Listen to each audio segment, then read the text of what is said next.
Le 7 août 2013, dans les jungles du Vietnam, un père et son fils ont été retrouvés après avoir vécu 40 ans isolés du reste du monde. En 1973, l'homme qui a vu sa famille décimée par la guerre trouva refuge dans la jungle avec son fils qui à l'époque n'était qu'un bébé. Récemment, ils furent découverts par hasard et réintroduits dans la société. Ils furent aussi réunis à un autre membre de leur famille qui survécut au bombardement.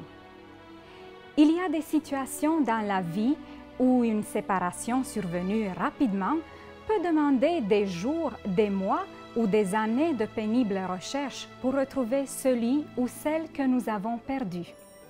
La Bible aussi nous parle d'une séparation que nous devons éviter à tout prix. Se séparer de Jésus qui signifie perdre la paix et la sécurité qu'apporte sa présence. Restez avec nous et nous allons explorer ensemble un épisode de la vie de Jésus. J'ai le plaisir d'avoir à côté de moi aujourd'hui dans le studio d'Il est écrit le pasteur Juan Carlos Atencio. Juan Carlos, bonjour. Bonjour. Bienvenue à l'émission Au fil de l'Évangile. Bonjour Roxane, ça me fait plaisir d'être ici. Quel est le texte sur lequel nous allons nous pencher aujourd'hui? Alors nous allons regarder ensemble le texte dans Luc, le chapitre 2, à partir du verset 41 à 52. Lisons ensemble ce texte. Les parents de Jésus allaient chaque année à Jérusalem, à la fête de Pâques. Lorsqu'il fut âgé de 12 ans, ils y montèrent, selon la coutume de la fête. Puis, quand les jours furent écoulés, et qu'ils s'en retournèrent, l'enfant Jésus resta à Jérusalem. Son père et sa mère ne s'en aperçurent pas.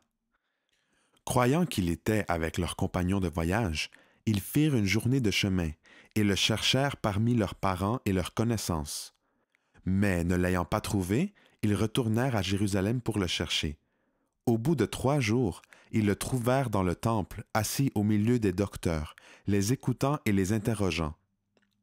Tous ceux qui l'entendaient étaient frappés de son intelligence et de ses réponses. Quand ses parents le virent, ils furent saisis d'étonnement, et sa mère lui dit, « Mon enfant, pourquoi as-tu agi de la sorte avec nous? Voici, ton père et moi nous te cherchions avec angoisse. » Il leur dit, « Pourquoi me cherchez-vous? Ne saviez-vous pas qu'il faut que je m'occupe des affaires de mon père? » Mais ils ne comprirent pas ce qu'il leur disait. Puis il descendit avec eux pour aller à Nazareth, et il leur était soumis. Sa mère gardait toutes ces choses dans son cœur. Et Jésus croissait en sagesse, en stature et en grâce, devant Dieu et devant les hommes. Pour nous mettre dans le contexte, que signifiait pour un Juif aller à Jérusalem pour les fêtes annuelles? Alors déjà, c'était un mandat de la part de Dieu à travers ses lois. Ces fêtes représentaient les différentes étapes par lesquelles Dieu avait amené son peuple, le peuple d'Israël, d'antan. Et plus précisément, la fête des Pâques était ce rappel dans l'histoire juive d'Israël, comme quoi Dieu avait libéré son peuple des menaces et de l'esclavage en Égypte. Vous rappellerez au chapitre 12 de l'Exode, on s'explique un petit peu plus précisément qu'il fallait tuer un animal, un agneau, prendre le sang et l'arroser le peindre sur les linteaux de la porte de la maison, pour que, une fois l'ange de la mort passant par-dessus la maison, n'y touche point aux jeunes de cette maison, aux premiers-nés surtout, mais qu'il puisse passer à côté de la maison et de la vie de ce jeune homme. Donc, comme on traduirait en anglais, pass over, passant par-dessous la Pâque. Et donc, c'est dans cette fête que se situe notre passage d'aujourd'hui.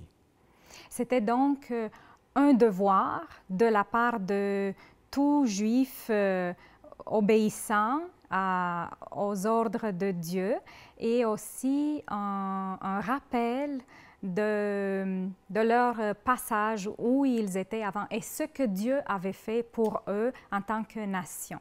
Exactement. Et chaque fête précisait une étape de leur séjour, que ce soit en quittant l'Égypte, en passant par le désert ou en rentrant en Canaan.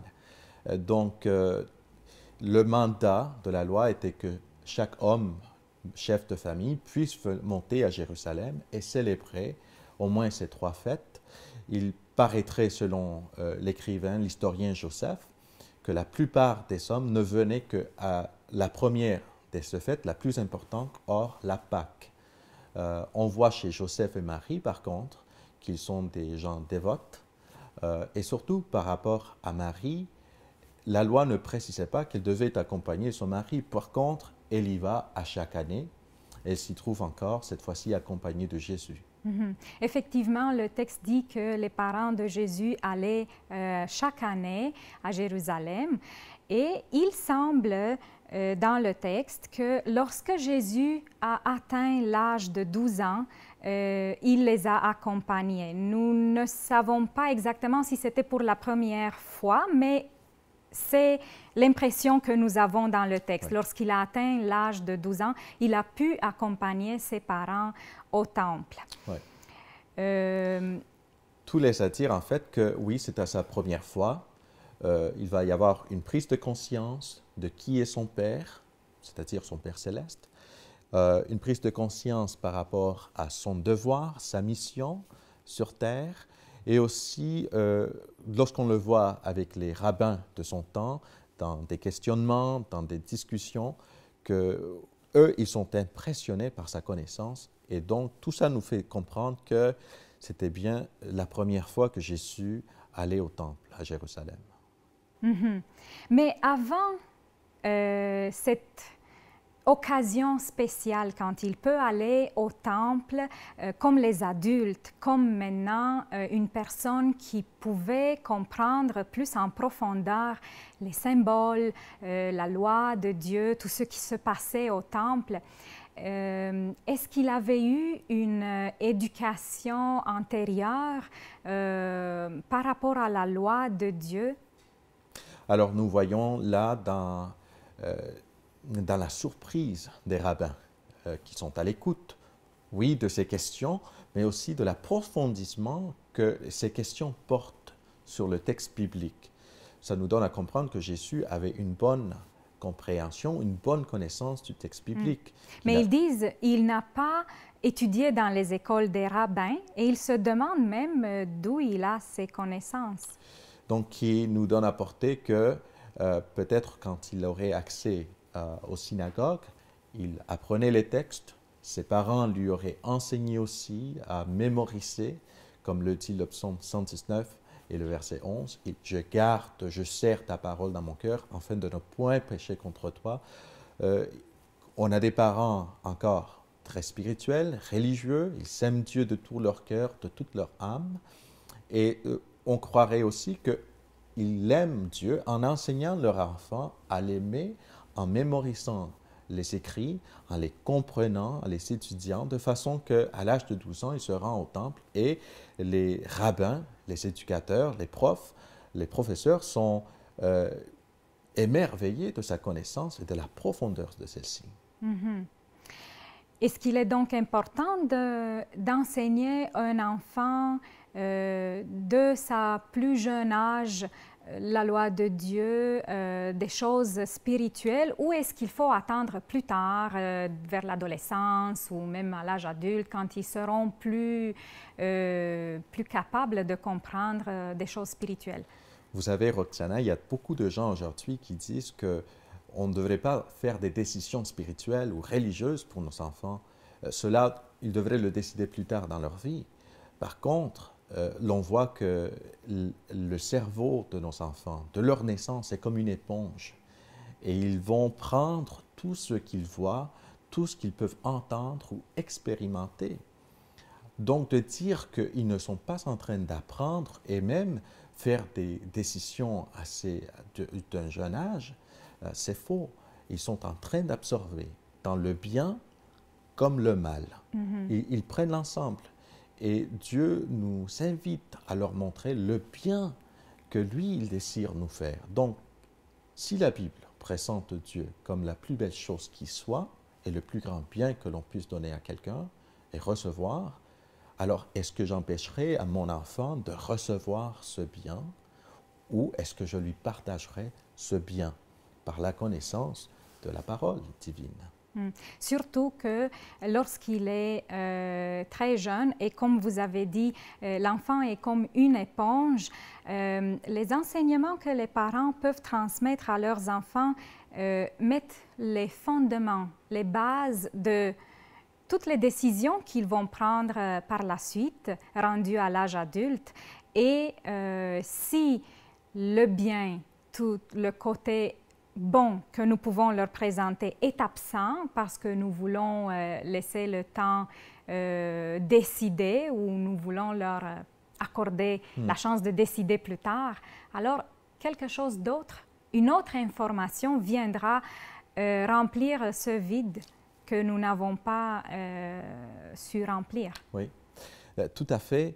On parle aussi des concepts philosophiques de la nature humaine.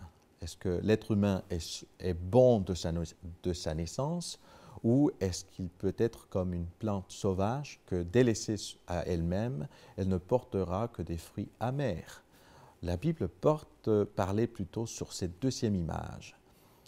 Donc, déjà, on a dans le texte de Jean 15, « Demeurez en moi et moi en vous, et vous porterez de bons fruits. » Aussi, on a l'enseignement de Proverbes, le chapitre 22, le verset 6, que j'aimerais bien lire avec vous.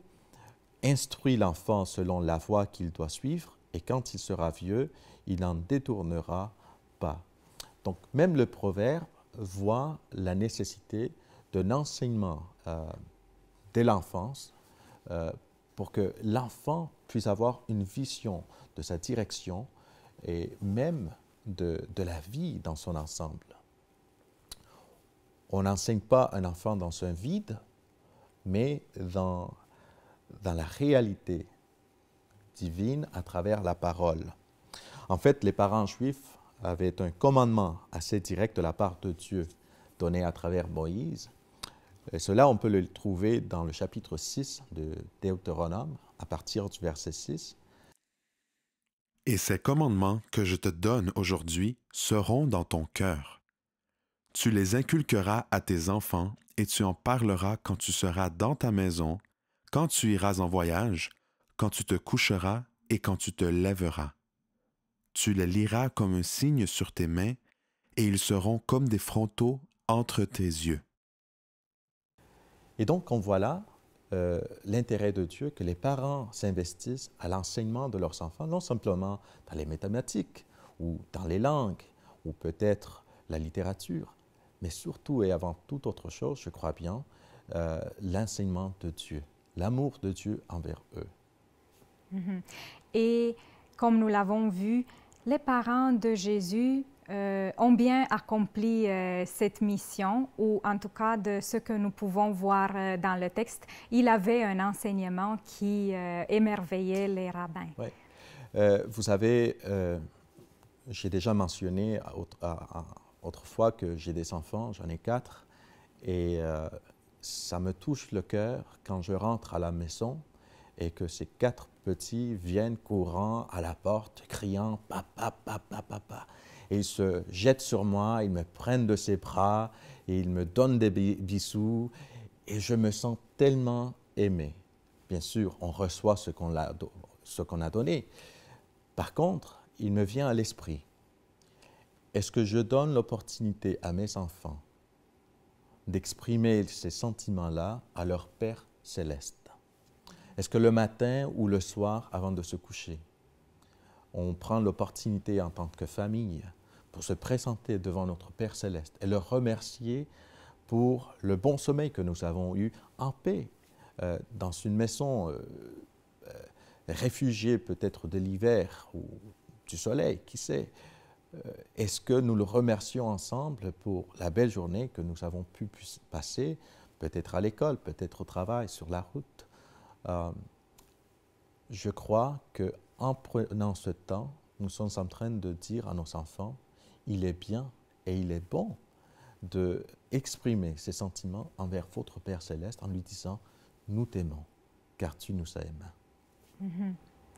Après les jours qu'ils ont passés à Jérusalem, des jours de fête, de réjouissance, les parents de Jésus retournent maintenant vers leur maison et ils ont remarqué que Jésus n'était pas là à côté d'eux, mais ils ont continué quand même leur route en pensant que c'est bon, finalement Jésus doit être quelque part pas très loin.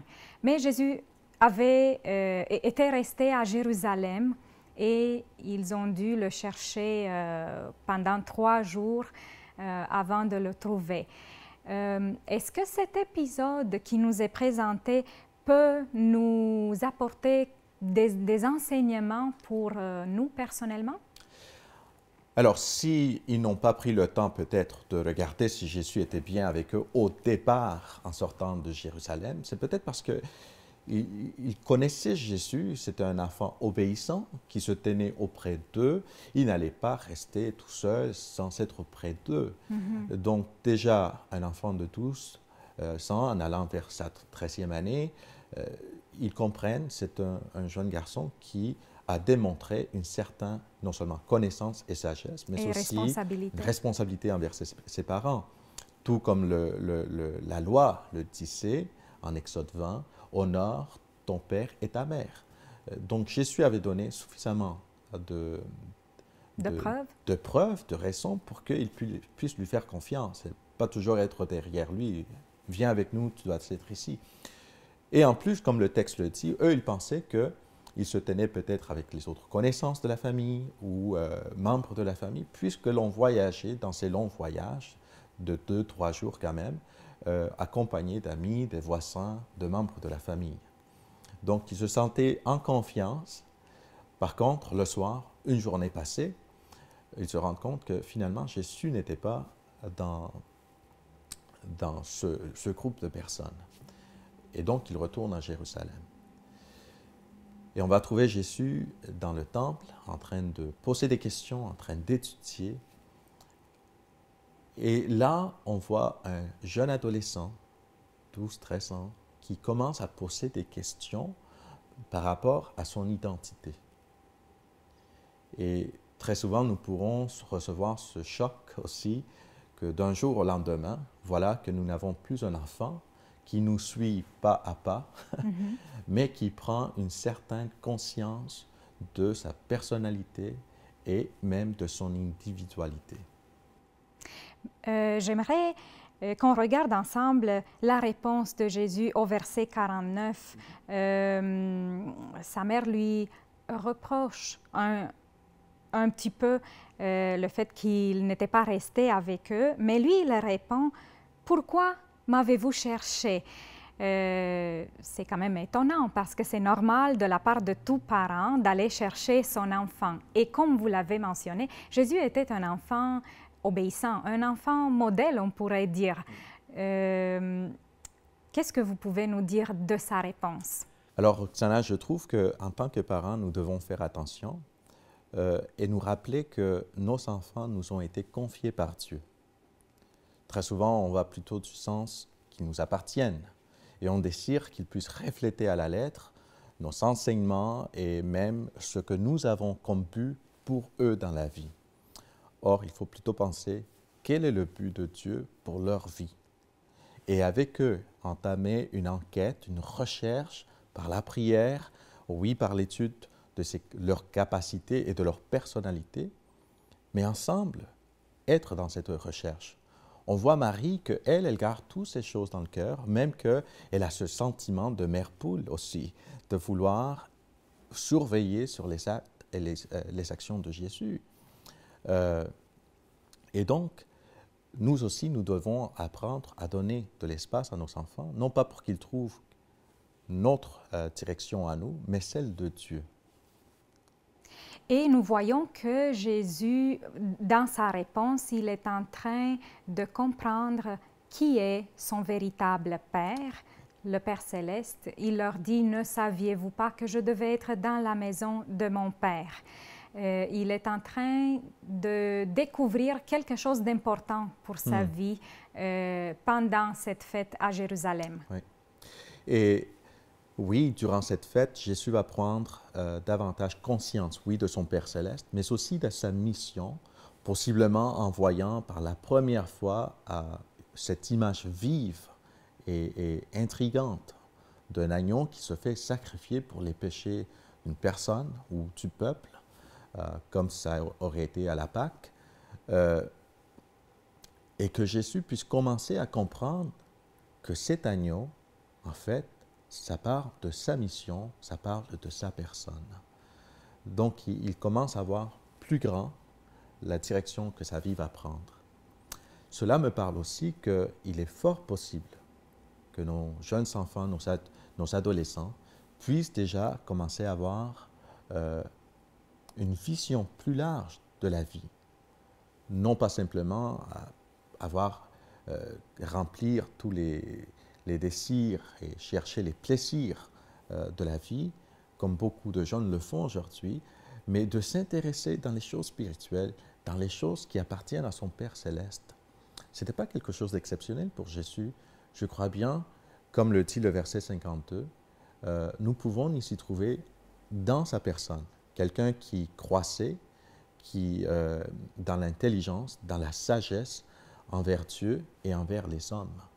Que nous aussi, nous pouvons croître de notre jeune âge à établir cette relation avec Dieu, n'ayant pas à attendre à nos 18, 25 ou 30 ans.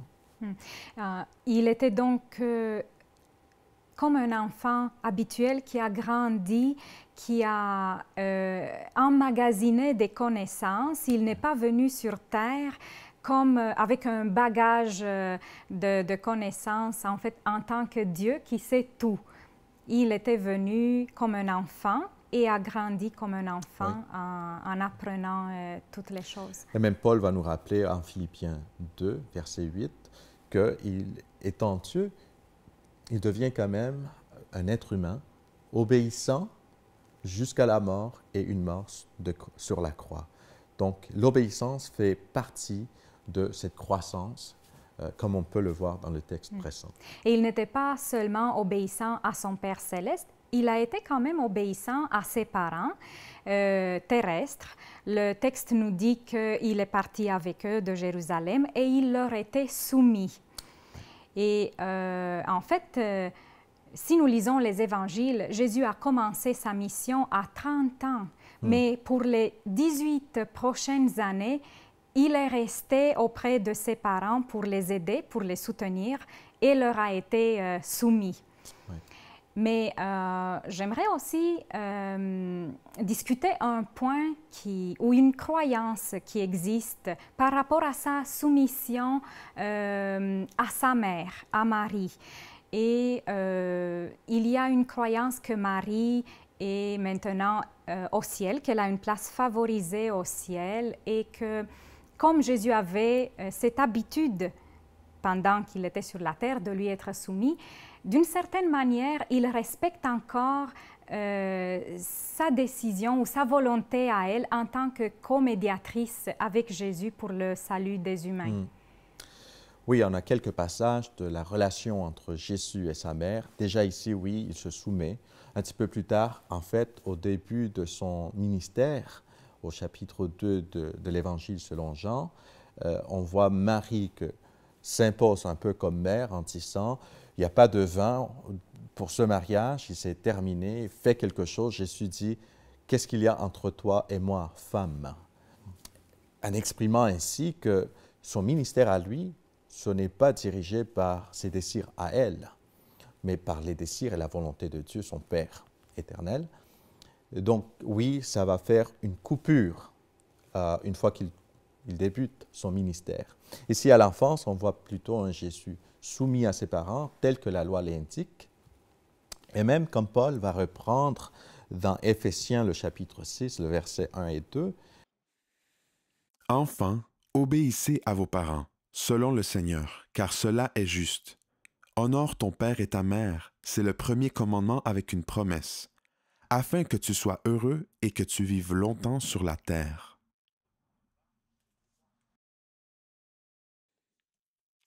Et vous, pères, n'irritez pas vos enfants, mais élevez-les en les corrigeant et en les instruisant selon le Seigneur. Donc, si les enfants ont une responsabilité envers leurs parents, il est aussi question de responsabilité des parents envers leurs enfants, d'être un bon modèle, des personnes exemplaires vis-à-vis de la volonté divine, pour que les enfants aussi puissent apprendre à aimer et à servir leur Père céleste. Nous avons parlé de cette séparation qui est intervenue pour quelques jours entre les parents de Jésus et leur enfant. Mais dans notre vie spirituelle, est-ce que, et dans notre relation avec Jésus, est-ce que nous pouvons perdre des fois de vue Jésus sans nous en rendre compte? Oui. Je retourne un petit peu dans mes pensées. Je pense qu'en tant que parent, je serais bien effrayé aussi, comme Marie et comme Joseph. Est-ce que j'ai la même frayeur quand je perds de vue Jésus? Est-ce que je me sens aussi mal et je pars à la recherche pour le trouver, Jésus? Isaïe 59 exprime très bien en disant que ce sont nos péchés qui nous ont coupés de Dieu et qui ont mis entre nous et Dieu, si on peut dire, un mur, n'est-ce pas? Or, c'est nos péchés aussi qui nous font perdre de vue Jésus. On met la vue sur d'autres choses et non pas lui, mais on est réassuré par le prophète Jérémie lorsque Dieu, à travers ce prophète, dit « Vous me chercherez et vous me trouverez si vous me cherchez de tout votre cœur. » C'est une belle promesse. Quel que soit le temps que nous avons quitté les cieux de Jésus, nous pouvons le trouver si nous le cherchons de tout notre cœur. Juan Carlos, merci d'avoir participé à l'émission Au fil de l'Évangile et merci pour ce partage. Merci à vous. Avoir Jésus comme compagnon de route tous les jours, c'est possible aujourd'hui comme dans les temps anciens grâce à son Saint-Esprit. Sa présence vous apportera protection et direction dans toutes les décisions de la vie. Il a promis qu'il ne laissera pas seuls ceux qui cherchent sa présence et qu'il sera avec eux jusqu'à la fin des temps. La prière, la méditation de sa parole sont des moyens par lesquels nous nous assurons de ne pas perdre Jésus de vue. Merci d'avoir été des nôtres et je vous donne rendez-vous à une prochaine émission Au fil de l'Évangile.